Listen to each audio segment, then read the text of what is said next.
Welcome to a new series, Last Week in Football, where we cover all the trending topics in football over the last 7 days. Be sure to like and subscribe so you don't miss out.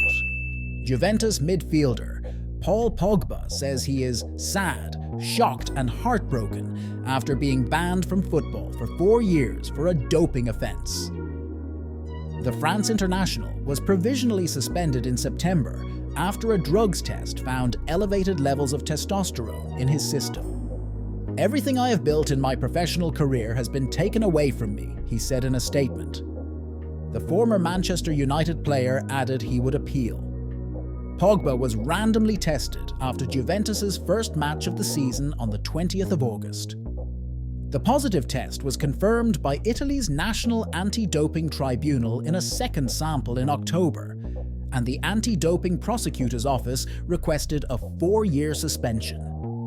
Pogba said he believed the verdict was incorrect, and he would never knowingly or deliberately dope. "When I am free of legal restrictions, the full story will become clear," he said. "As a professional athlete, I would never do anything to enhance my performance by using banned substances, and have never disrespected or cheated fellow athletes and supporters of any of the teams I've played for or against." The ruling means 2018 World Cup winner Pogba will be unable to play until 2027, when he will be 34, with the ban backdated to the date of the failed test. Talking of players getting banned, Portuguese and Al Nassr star Cristiano Ronaldo has been banned for 1 match and fined for provoking fans in a Saudi Pro League match on Sunday. The incident occurred in the aftermath of Al Nassr's 3-2 win against Riyadh-based rival Al-Shabaab. In footage from the game, Ronaldo can be seen cupping his hand to his ear, taking in the chanting from the opposing Al-Shabaab fans. He then made a thrusting gesture with his hand towards his groin in the direction of spectators in the stands, as opposition fans can be heard chanting longtime rival Lionel Messi's name. As a result, Ronaldo has been suspended for 1 match, ordered to pay around $2,666 to the SAFF and an additional $5,333 to Al-Shabaab for complaint filing fees. I'm sure Ronaldo will manage just fine. On the other hand of the Messi and Ronaldo rivalry, Lionel Messi scored in the 2nd minute of second-half injury time off a pass from Jordi Alba, and Inter Miami salvaged a 1-1 draw with the LA Galaxy on Sunday night.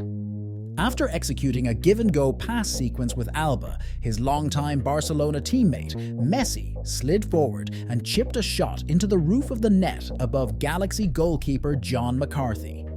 The goal electrified the raucous crowd at Miami's first away game of the season. Thousands of fans wore Messi shirts among the 27,642 in attendance, a record for a Galaxy regular season match at their suburban stadium. It has also come out this week that Chelsea winger Mykhailo Mudryk was reportedly in tears in a phone call with Arsenal as he tried to convince them to do something to prevent his transfer to the Emirates Stadium falling through.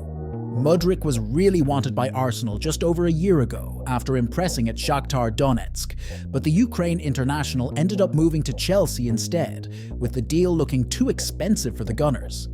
It's claimed Mudryk was clearly devastated about not being able to join Arsenal last January, which perhaps explains why he's not quite looked the same player since swapping Shakhtar for Chelsea. Finally, some good news for Everton fans. Everton have achieved a victory of sorts off the pitch with confirmation their 10-point deduction for breaching the Premier League's profitability and sustainability rules, PSR, has been reduced to 6 on appeal.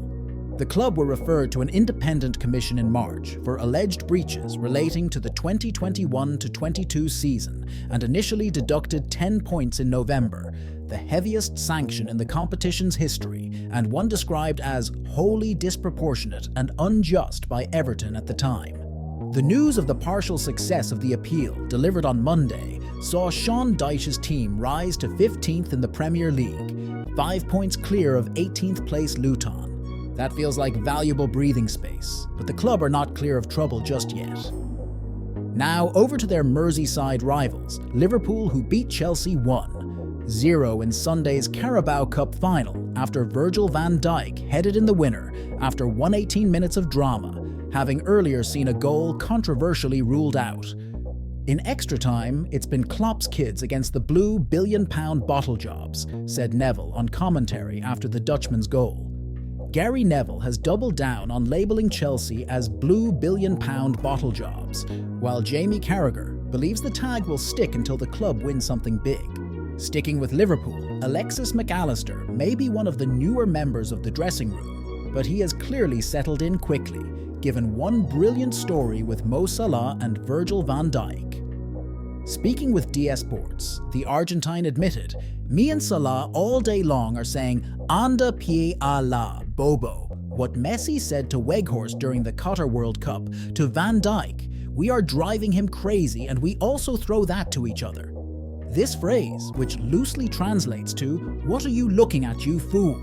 Go away," was very famous within Argentina following the World Cup, and in particular the game where our captain was knocked out of the competition. Erling Haaland roared back to his best form with a 5-goal salvo as Manchester City thumped Luton Town 6-2 at Kenilworth Road to reach the quarter-finals of the FA Cup on Tuesday. The 23-year-old Haaland's first 4 goals were all created by Kevin De Bruyne. The Belgian is just the second player to assist 4 goals in an FA Cup match for a Premier League club since 2004-05.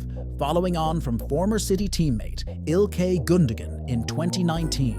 Ainsley Maitland-Niles may well have the coldest penalty technique in world football, and he showed that again on Wednesday evening. Maitland-Niles makes it look so easy. Thank you for watching This Week in Football. Remember to like and subscribe.